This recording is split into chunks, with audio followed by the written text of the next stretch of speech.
Good afternoon and welcome to the Salon Rose of the French Consulate General. We are extremely happy to welcome you in person. It's for us a great opportunity, and we're really happy to start the event in person again after a long year of virtual meetings, even though we have some virtual friends also that I want to salute. We have many friends on the Zoom. I hope they can hear us well. So this is the special ceremony. I will read the speech because this is a very formatted speech. We need to go through the life and the achievements of Jessica, but I just maybe in introduction just to give you a few words on the meaning of the Légion d'honneur. The Légion d'honneur is the highest distinction in the French Republic. We have many distinctions. This is the highest. Jessica will be awarded the Knight of the Légion d'honneur, Chevalier de la Légion d'honneur. The Légion d'honneur was created by Napoleon I. It's such a great award that it survived the fall of the emperor. So you see, more than 200 years later, we still have this Légion d'honneur, which is the most prestigious, as I said, award. And we award this Légion d'honneur to people who have achieved exceptional deeds either for France or for the ideals that France is supporting. This is Jessica fits in the two categories, as you will see in the speech, but mostly on the share the same values, and the same fight for human rights, women's rights. This is why the ceremony today is for us so important. This is for you, all of you are very important. Your family, friends, colleagues, activists. You all know Jessica for a long time, but for us, this ceremony has a meaning because our president has really put gender equality and also human rights at the center of his mandate. This is why we are very honored to honor Jessica today. So I'm going to proceed by reading the speech, and then the ceremony will there will be then presentation of the award, some other speech by Jessica, some other friends will take the floor, and then there will be a more convivial moment where we will be sharing a cup of champagne, French delicacy. So, dear Jessica, New World. Dear Congresswoman Maloney, Miss Jennifer Raab, President of the Hunter College, Miss Gloria Steinem, dear Asa Regner, Deputy Executive Director of UN Women. It is an honor to welcome you today in this Salon Rose. And as I said, we will celebrate an exceptional person. We will celebrate someone who has made major contribution in two major causes of our times, the fight for human rights, the fight for gender equality.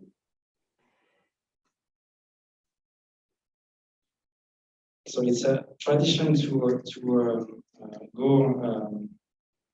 go back in the life of a person who received the Légion d'honneur.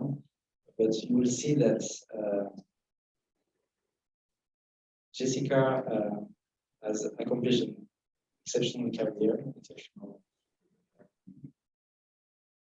you have been fighting for these two noble causes, and they correspond, as I said, to what President Macron has defined as the priority of his mandate, one of the top priorities, which is advancing gender equality.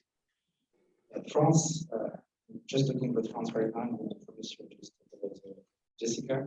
But France has taken important steps to promote equality between women and men. For example, we have developed a gender equality index that gives a public grade to companies depending on how they integrate the principle of gender equality in their salaries and their promotions. We have extended paternity leave 1 month. Not enough, that's the first thing. And we, at the international level, we are committed to increase our international assistance by 50% for projects which encourage gender equality, and we are promoting diplomacy, feminist diplomacy. I think my predecessor was best representative of the feminist diplomacy, but our minister and our president are strongly committed to appoint 50% of women ambassadors in French diplomacy. As France representative here in New York, we are strongly impressed by your work, your achievements. Jessica, which match strongly the efforts of France to promote gender equality.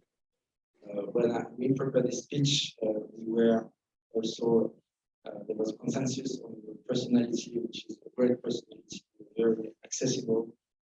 You were very helpful, and you have a huge network of friends around the world, of feminist friends, human rights defenders, and you were very generous to make this network useful for anybody who needs it, as well as support the same cause. Jessica, you started out by studying history at Yale, but it seems that your extracurricular activities in college and before that at high school will lead you to a different path. As a high school and college students in the 1980s, you became involved with Amnesty International. Amnesty International, as we all know, is one of the greatest organizations of our time. For the role it plays in promotion of human rights, the fights of cause of, let's say, the persecution of political dissidents and the prisoner of conscience. It seems that aside from sensitizing you to the struggle of human rights and struggle that political dissidents were facing, your experience of Amnesty International also awakened you the role that the legal aspect of the fight against human rights. And this is when you turn your trajectory of education from history to law, and you soon received diploma, graduate diploma in law, Yale, Harvard, and you made a pause in your human rights struggle by joining Wall Street as I understand, as a corporate lawyer. I think at some point we all need to go through this.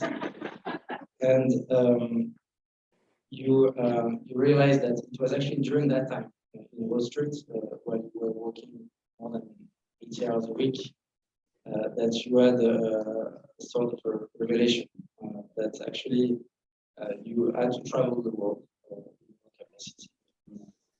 You got in Hamilton, and you traveled, you went to different countries such as South Africa, Bosnia, Thailand, and you learn about the injustice to women, and you remember asking yourself why there was no like the equivalent movement of the Amnesty International for the human rights, and this is how you decided to form and to launch Equality Now in 1992. Initially, your focus was to denounce at the beginning the rape of Bosnian women. Were in the middle of this very tragic Bosnian war, and gradually your organization took on a wide range of injustices. 30 years later, Equality Now is a global organization which partners and supporters in so many countries, with staff in New York City, London, Nairobi, Amman, Washington DC. The model of this organization is modeled with one of Amnesty International. That's documenting, publicizing testing violence discrimination that against women around the world. Among its many accomplishments, Equality Now has launched a global campaign to get UNICEF to increase its funding to combat female gender mutilation, which affects was told the number of I saw is 200 million women and girls who are alive today who are suffering mutilations. So the funding of a program like that was only 100,000 a year in 1993. Today, UNICEF has reached 91 million per year, which is not enough. It's much more than what was in the early 90s. At the international level, Equality Now has trained thousands of state official activists and legal practitioners to uphold women's rights, notably in Africa, which is a fight that we share in common, what you have done in South Africa, what you have done in DRC. Brigade is which is very dear to France and to our hearts.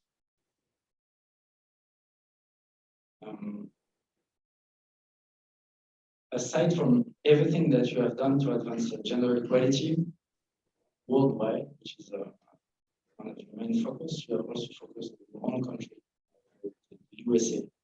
And in 2014, you co-founded the Equal Rights Amendment Coalition. As many of you know, the Equal Rights Amendment to the US Constitution was introduced in the 1920s during the suffragette movement. It will explicitly guarantee equal rights to UN citizens regardless of their sex. The absence of an explicit prohibition against sex discrimination in the Constitution makes it harder to promote women's progress. For example, the ERIA will make it less complicated for individuals to challenge paid discrimination on the basis of gender. The ERIA was short of 3 states for ratification in 1972.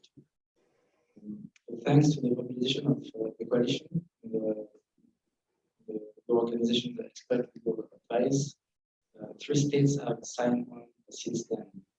The US House of Representatives voted to remove the time limit of the ERA ratification in March 2021. There is hope that the Senate will do the same soon. I will speak so much about all your achievements. I don't want to take so much of your time. I will go back to the role you played at the international level.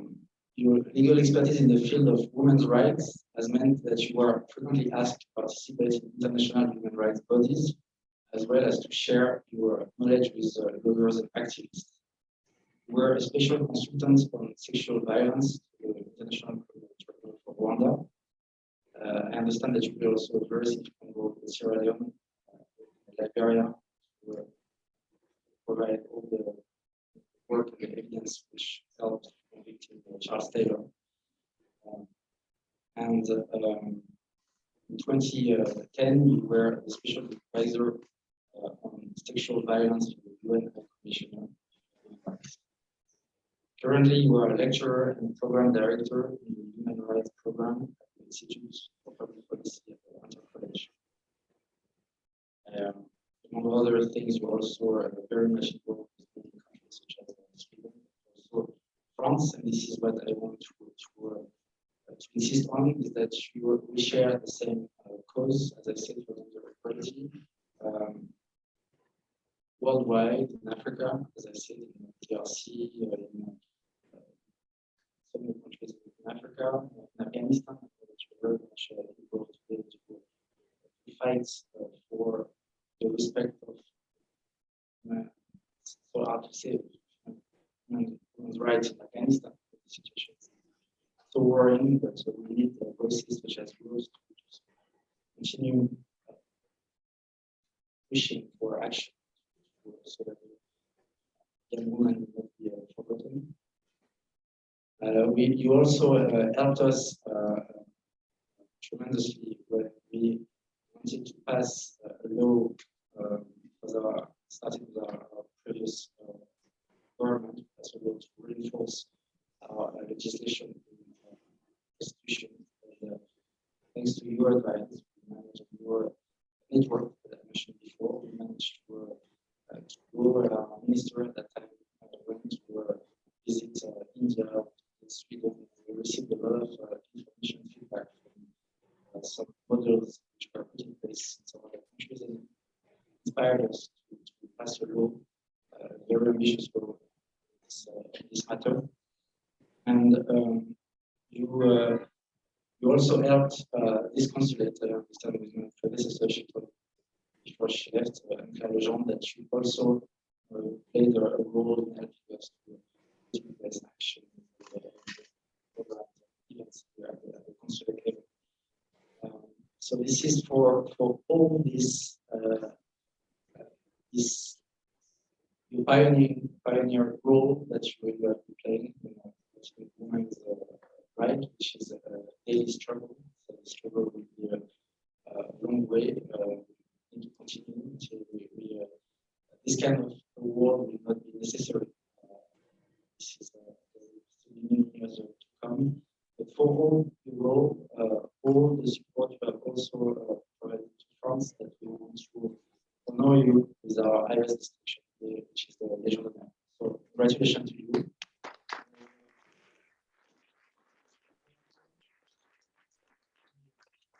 Maybe we can start here. So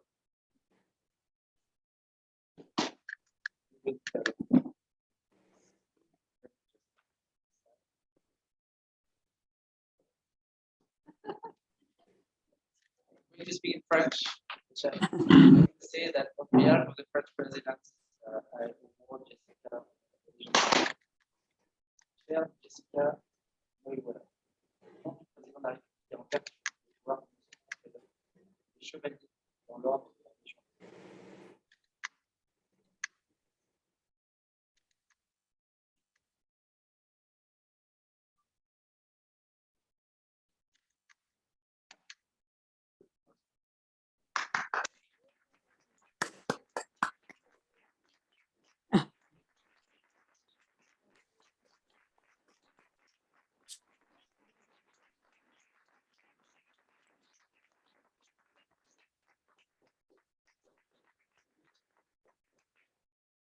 The world was designed for men.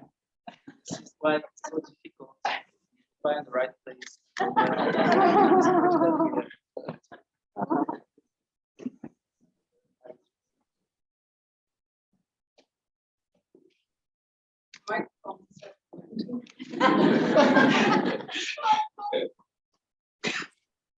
Thank you so much for those kind words, Council General, and for this great honor. There are many who are more deserving of it, some of them right here in this room. I'm very, very proud of the work that I've done, but every step of the way, it's been a collective effort, as we all know. Together, I think we've been able to move the women's rights agenda forward over the years in some ways, though not so much in others. When I started Equality Now in 1992, hardly anyone around me had ever heard of female genital mutilation, which even then affected more than 100 million women and girls around the world. So FGM and sex trafficking were not considered human rights issues by Amnesty International and Human Rights Watch, who dismissed it all as private action. And all of that has changed dramatically in the sense that FGM is known and talked about, even banned by law in many countries. Sex trafficking is now on the agenda of the mainstream human rights movement. We have the Palermo Protocol and many domestic laws that have been passed in an effort to address it. But the fact that we live in a world where FGM and sex trafficking still happen at all, and in fact on a daily basis, is really horrifying. These are deadly and life-destructive human rights violations that should have no place in this world. France has been a leader on both of these fronts, and in addressing many other forms of violence and discrimination against women, as we've heard from the Council General. And here in New York State, we're hoping to follow your example, which we hold up as really one of the strongest laws in the world and passed the equality law that France has adopted, which you mentioned, to end commercial sexual exploitation. And I hope someday we'll see a sex equality provision in our Constitution, but it has been so surprisingly difficult to move forward. And great thanks to Congresswoman Carolyn Maloney, who's here today, for keeping it alive all these years. And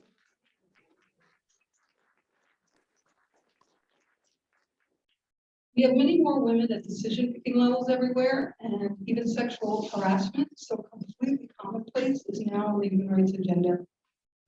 But for me, the challenges ahead far outweigh the gains we have made. I always think I've heard it all when some new, even more unbelievably terrible story comes to light. Yet despite the many Trump and Taliban moments where it all can feel so entirely hopeless, I never lose hope. And it's because of the amazing community that we have. Gloria Steinem, Dana MMA, Dorchen Lighthope, Layla Borho, Ann Seata, Deborah Ashford, Carol Jenkins, Penny McGalley, Marla Schaefer, and Bonnie, of course.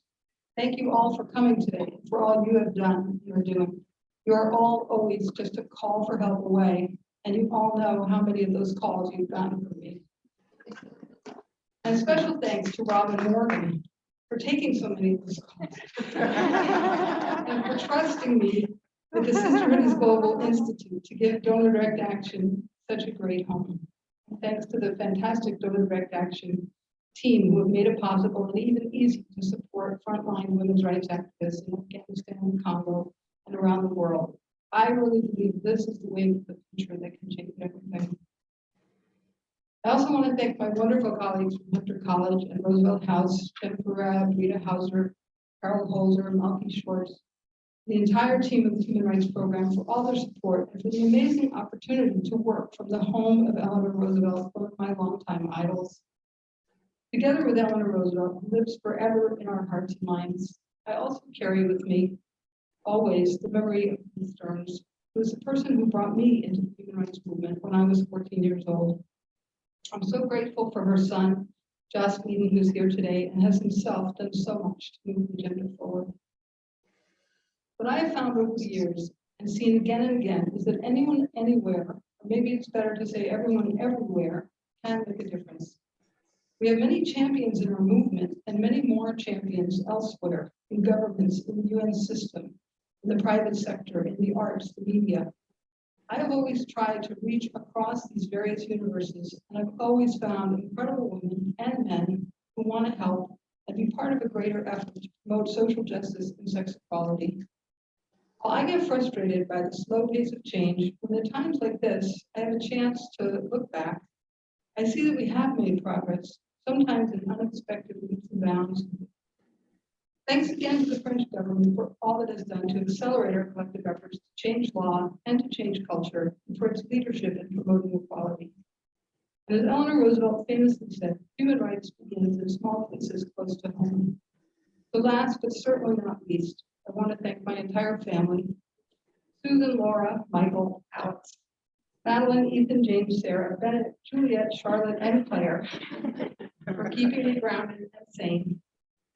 And I want to thank my father, who's no longer with us, and my mother, Gloria Newworth, here tonight, who gave me life and so much more. Since the day I was born, my mother has always been an endless source of support and an inspiring role model. She was one of the first women to graduate from Yale Law School in the 1950s, when she was told by a law firm that she could come in for an interview because she was pretty, but they would never hire a woman. She managed to find a job and is still working at the age of 87, still listed every year as a New York super lawyer. She's one of the kindest, smartest, and greatest people I know. Really, huge thanks to all of you for being here today and for sharing this honor with me. Thank you.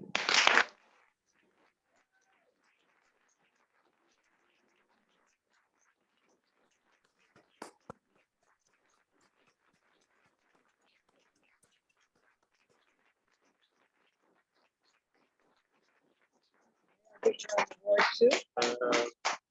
Yeah, you can do it now, but yeah, that's done. Please go ahead.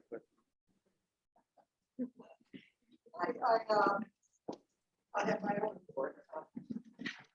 Jessica's not only a great leader, she's an even greater friend. As she described, her mother was so beautiful, but that's how I feel about her. She's always a phone call. She's always in there. She's always doing good things. And I want to thank the great country of France for this incredible honor. I've been with her when she's gotten a lot of honors, but she's never gotten a medal.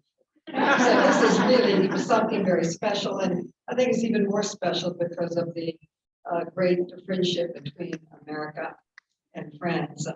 Every day when I go to the floor of Congress to vote, there are only two portraits in that great chamber. One is the father of our nation, George Washington, and the other is Lafayette, who played such an important role in inspiring our own revolution.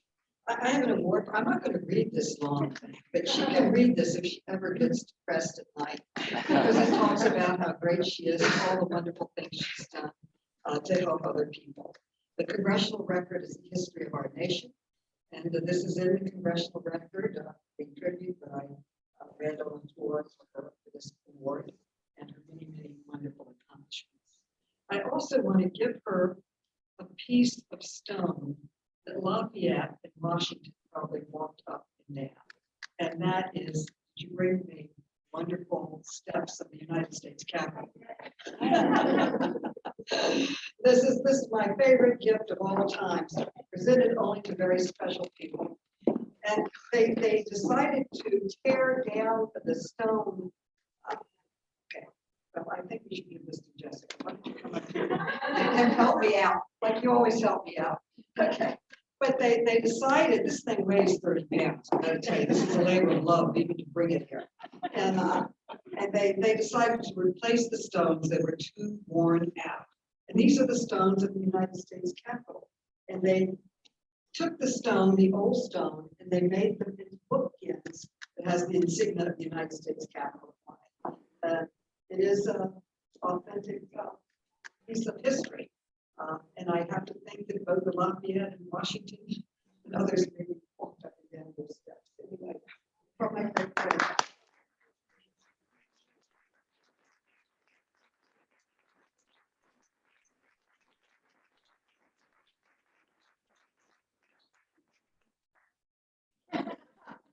Heavy. Thank you very much, Congresswoman.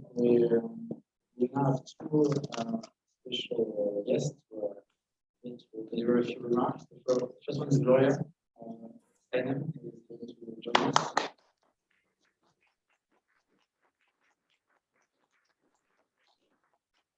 So be followed by Alexander, the brother of Jessica, who happens to be French.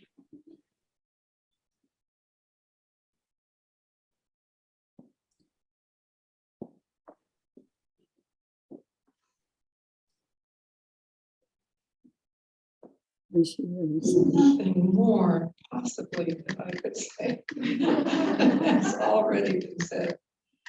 Jessica, I would follow anyone. And that is true for everyone I know. That's not true for anyone else that I know. So I thank you from the bottom of my heart for always being a trustworthy voice, the person who gets women from Afghanistan online so we can actually see and talk to each other. The single person I know, when you call me, I know that it's all factual, it's all true, and I've got to get my ass in gear. This is such a room full of honor, and I think there's a special honor today because how many of us have been in a room with this many people in the last year? Not many. So this is a celebration of community, of the beginning of a time of health and safety and hope, and of justice for everyone. We have only to look to our own state of Texas to understand that there are still many struggles within this country. And also to understand that the majority of the people now are on our side. Even the taxi drivers were driving women to clinics for free.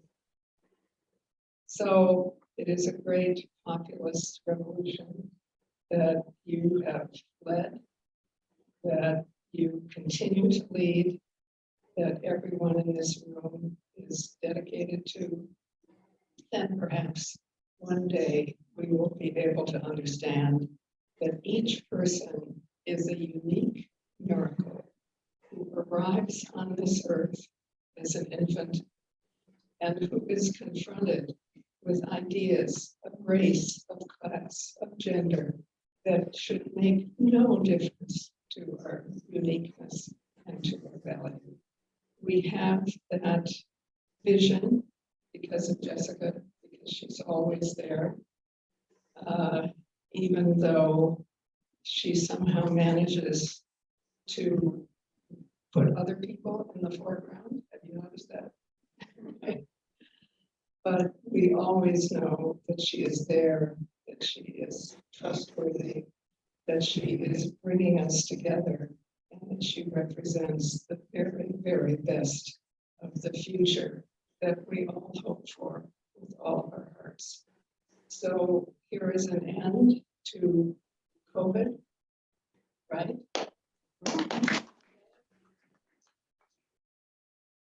Here is a beginning to being together again. And here is a tribute to Jessica, who we always know that if she is doing it, and if she tells us to do it, better get our asses in gear and make sure that we are the activists that she gives us permission, instruction, faith, and courage to be. Jessica, it's embarrassing to you to tell you that I love you, right? So you can't do anything about it. I love you and I honor you.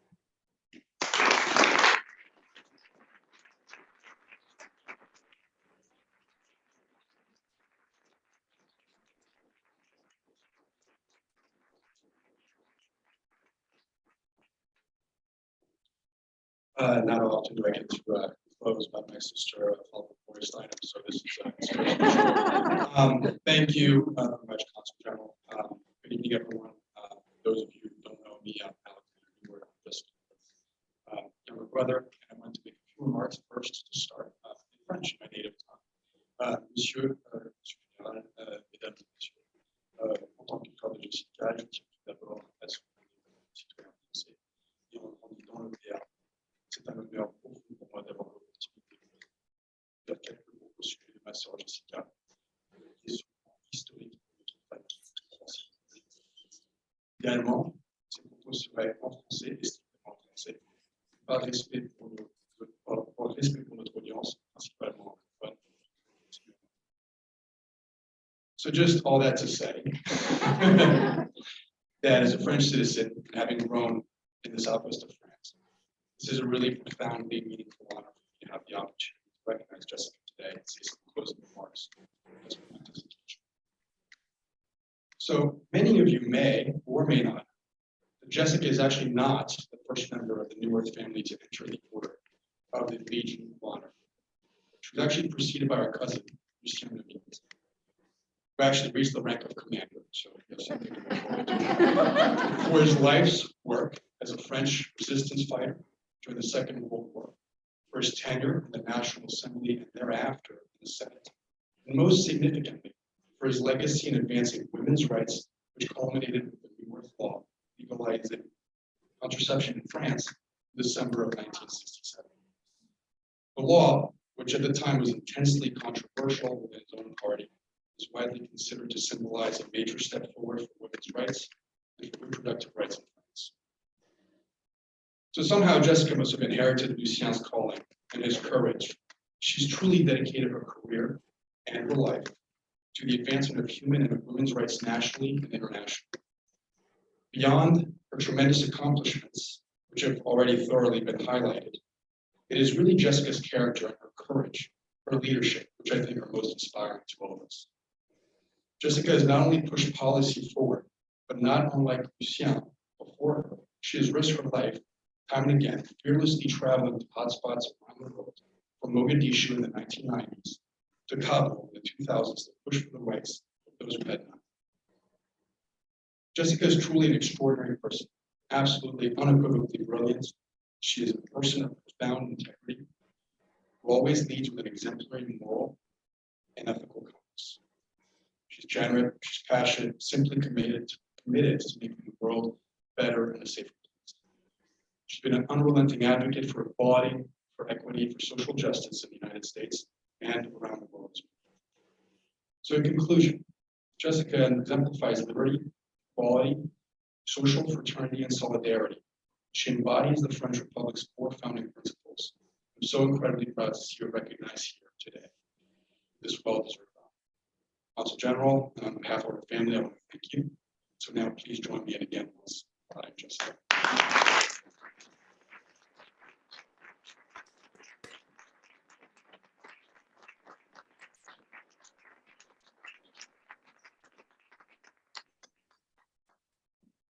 Very much, Alexander. I like the parallel with the resistance. This resistance for women's rights. The ceremony has reached an end. I was waiting with some more personal regulations. I was told that you were, can I say only one? But I was told that you were, I see you fear on your face. During your mission to Africa, to Afghanistan, you have a phobia for insects. People who know you might confirm that.